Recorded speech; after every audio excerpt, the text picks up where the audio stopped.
Marijuana is a drug that some consider to be harmless and others to be lethal. But the question that is plaguing our country right now is whether or not marijuana should be legalized, which is the topic that I'm covering on today's Angel Dodger.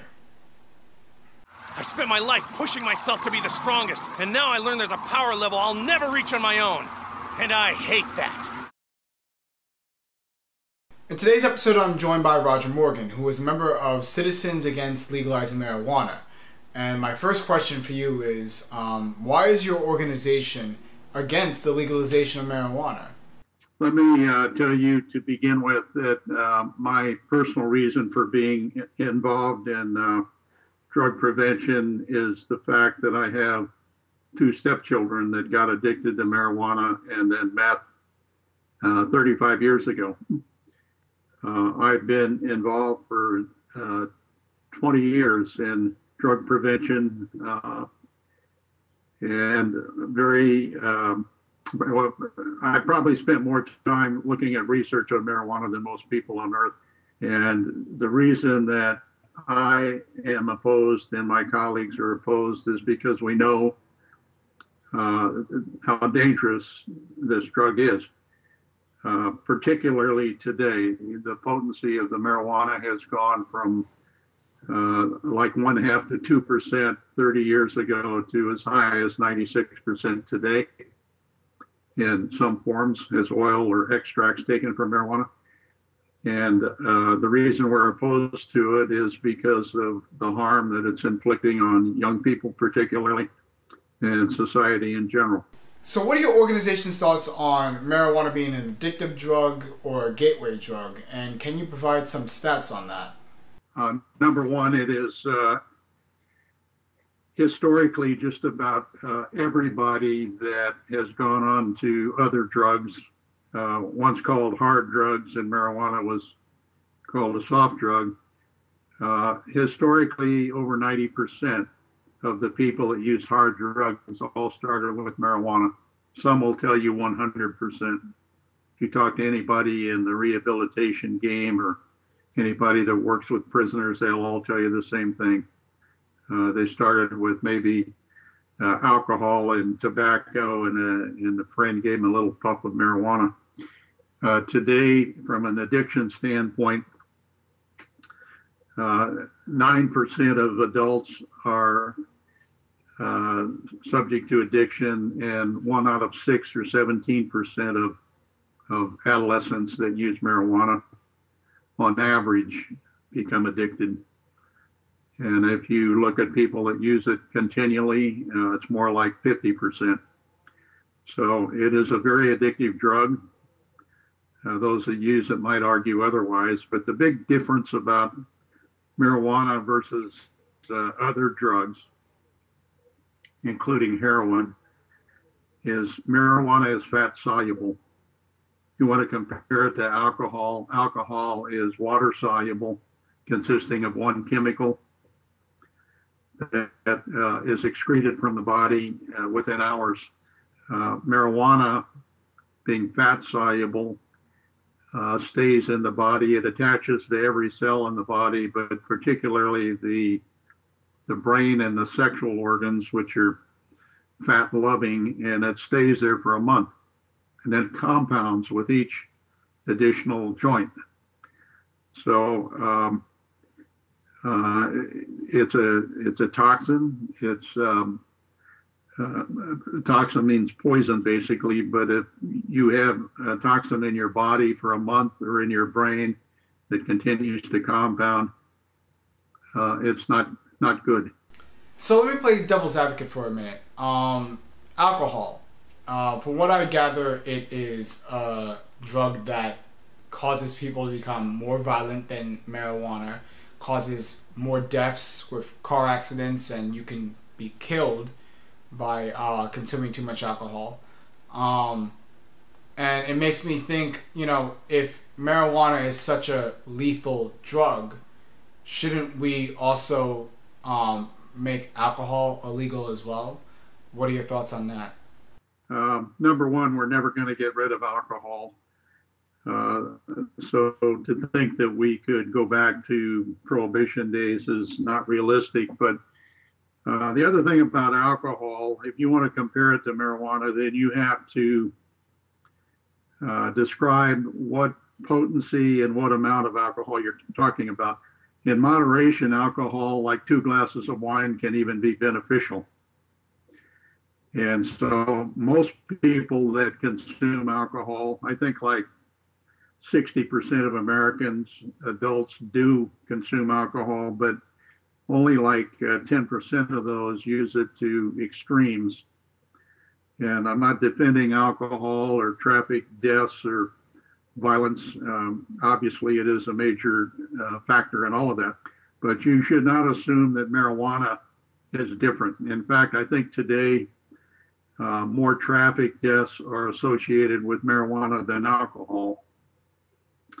And this high potency marijuana that we have today causes people to become violent. It causes schizophrenia, paranoia, bipolar condition, and suicidal depression. And if you look at just about every major violent act that we have had in the last few years, it's been caused by someone that was a heavy marijuana user. That would include the Boston Marathon, the Tucson shooting, Aurora Theater, Eddie Lee Roth, who killed the American sniper Chris Kyle. In Colorado, aside from a violent act, people just get delusional when they try this high potency stuff. Okay, so what about marijuana possession? In some cases, it can be a felony depending on the state.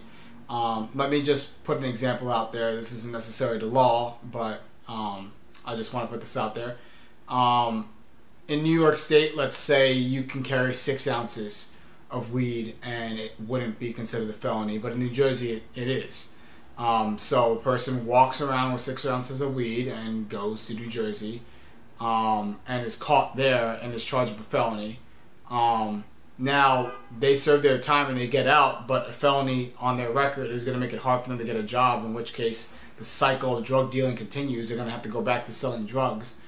Is that really fair? Should we have marijuana possession in any case be a felony? And if not, what should we do about it? In most states now, they have decriminalized simple possession of marijuana.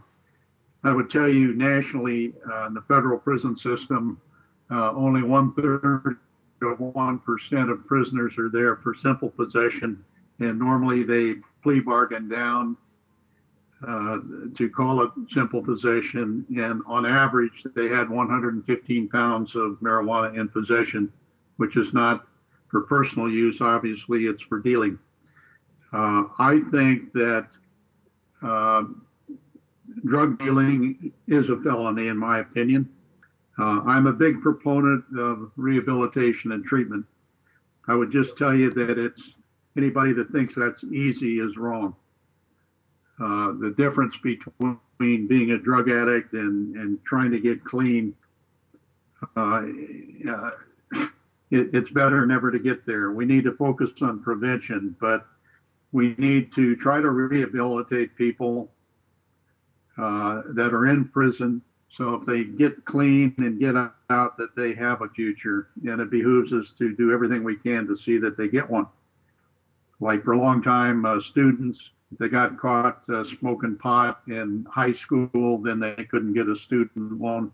That's ridiculous. The only thing I would add is if they get a student loan, then they have to submit to drug testing to make sure that they're doing their part in the equation. So my final question for you is, what do you think will happen if marijuana becomes a legal drug in the United States? What will happen to our society? I think it's the beginning of the end, should that happen. What the research indicates is that the use would double or triple. If we, for example, look at our young people, anybody under 25 years old is susceptible to brain damage because their brains are not fully developed until that time. And let's say that 30 or 40% of our young people have brain impairment. Mind you, it doesn't happen the same for every individual, but it doesn't do any brain any good. So if you dumb down, which is the goal of some people that are pushing this from a financial standpoint, but if you dumb down and incapacitate a significant part of our population, then we become less competitive as a nation. Well, what happens is you weaken the state because the state has to take care of the addicts. You become less productive as a nation. So you're under the control of somebody that has an ulterior motive, whether that's money or something different. But obviously, there's a lot of money in drugs. So what I think the consequences would be for America, certainly it would send us in a downward spiral and make us less competitive as a nation. The hard drive on my laptop crashed a couple of weeks ago. I was able to retrieve all the data on it and put it on my new laptop, but this laptop is essentially dead. This laptop may not seem like much, but it was essentially an extension of myself. I used it to edit the first 66 episodes of Angel Dodger, as well as my short film The Barrier. It served me well for over 4 years, which is probably longer than it was supposed to given how much I demanded of it. You'll be missed. Thanks for watching. If you like this episode, watch our most recent episode over here, which discusses autism, what it is, what causes it. And, if you like what I do on this channel, you really should subscribe. And I'm assuming you do like it if you're still watching at this point. So, might as well just go ahead and click that button. Please.